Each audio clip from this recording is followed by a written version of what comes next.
বউকে সন্দেহ করার আগে এই ভিডিওটা একবার দেখুন। আসলে সব মহিলা এক না, এই ভিডিওটা দেখলেই বুঝতে পারবেন। আরে ঠিক আছে, সমস্যা নেই, আমি সময় পেয়েই তোমার সাথে দেখা করতে আসবো। রাখি, আই লাভ ইউ।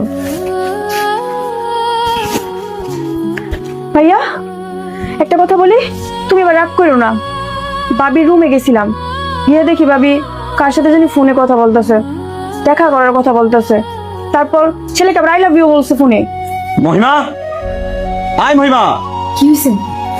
তোমার মোবাইলটা দাও।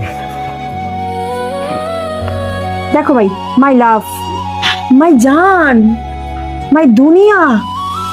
বুঝলাম না ভাবি, মানুষের একটা থাকে আর তোমার তিনটা। তোমার কি চরিত্র খারাপ নাকি? দেখছো ভাইয়া, তোমার কাছে এসে সত্যি কথাই আমি বলছি।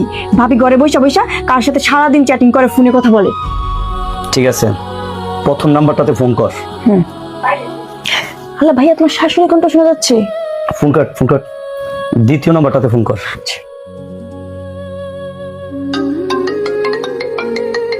এটা তো আমার নাম্বার।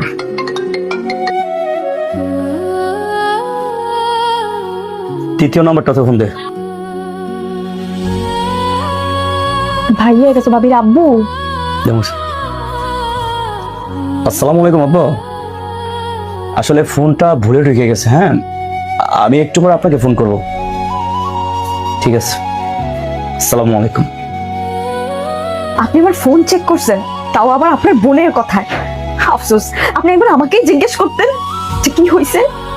কারো সম্পর্কে সম্পূর্ণ না চাই না, না বুঝা একজন মানুষের উপরে মিথ্যা ব্লেম দিয়েন না। অনেক সময় দেখা যায় এসব মিথ্যা ভুল বুঝাবুঝি সন্দেহের কারণে অনেক ভালো ভালো সম্পর্ক শেষ হয়ে যায়। আমি চাই না এসব কারণে আপনার সাথে আমার সম্পর্ক শেষ হোক, কারণ আমি আপনাকে ভালোবাসি। আমার এই মনের মধ্যে শুধু আপনি, আপনি ছাড়া আমার মনে আর কেউ নাই। ভাবি, তুমি আমাকে মাফ করে দাও, আমি বুঝি নাই। আমার মাকে আমি অনেক ভালোবাসি। আমার মায়ের গর্ভ থেকে আইসা আমি পুরো দুনিয়া দেখছি।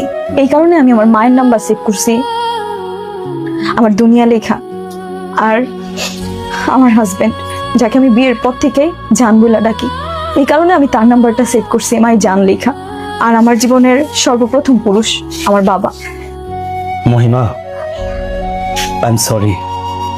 আসলে তোমাকে অনেক ভালোবাসি তো, এই জন্য তার কথাগুলা আমার মাইন্ডে আসলে অন্যরকম ভাবে কাজ করছে। তুমি আমাকে মাফ করে দাও। শ্রাবন্তী, এটা শুধু আমার বউ না রে, এটা আমার লক্ষ্মী বউ।